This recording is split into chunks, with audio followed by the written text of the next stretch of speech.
உத்திரமேரூர் ஒன்றிய குழுவிற்கு மாற்றுத்திறனாளி கவுன்சிலர் நியமனம்.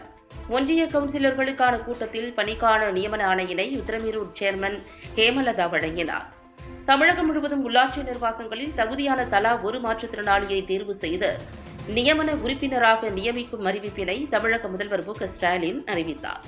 தமிழ்நாடு அரசு ஊரக உள்ளாட்சி அமைப்புகளில் மாற்றுத்திறனாளிகளின் பங்களிப்பு அளிக்கும் வகையில் நியமன உறுப்பினர்களாக தேர்தலில் போட்டியிடாமலேயே தகுதியான மாற்றுத்திறனாளிகளுக்கு உள்ளாட்சிகளில் நியமன கவுன்சிலராக தேர்வு செய்து நியமிப்பதற்கான சட்ட மசோதா தமிழக சட்டப்பேரவையில் தாக்கல் செய்து நிறைவேற்றப்பட்டுள்ளது.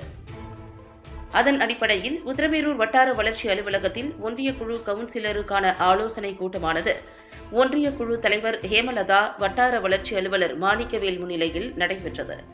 இக்கூட்டத்தில் தகுதியான மாற்றுத்திறனாளியாக புதிதாக தேர்வு செய்யப்பட்ட நியமன உறுப்பினரான அரும்புலியூர் கிராமத்தைச் சேர்ந்த பன்னீர்செல்வத்திற்கு நியமன உறுப்பினருக்கான ஆணை வழங்கப்பட்டது.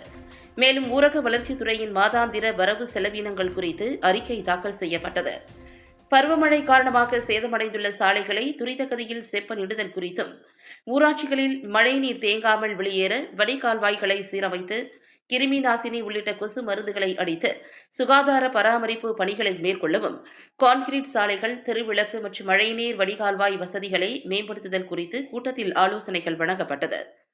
இக்கூட்டத்தில் வட்டார வளர்ச்சி அலுவலக பொது மேலாளர் சரஸ்வதி, துணை வட்டார வளர்ச்சி அலுவலர்கள், உத்திரமேரூர் ஒன்றிய கவுன்சிலர்கள், ஊரக வளர்ச்சித்துறை அலுவலர்கள், கிராம ஊராட்சி செயலாளர்கள் உள்ளிட்ட பல்வேறு அரசு துறை சார்ந்த அலுவலர்கள் பங்கேற்றனர்.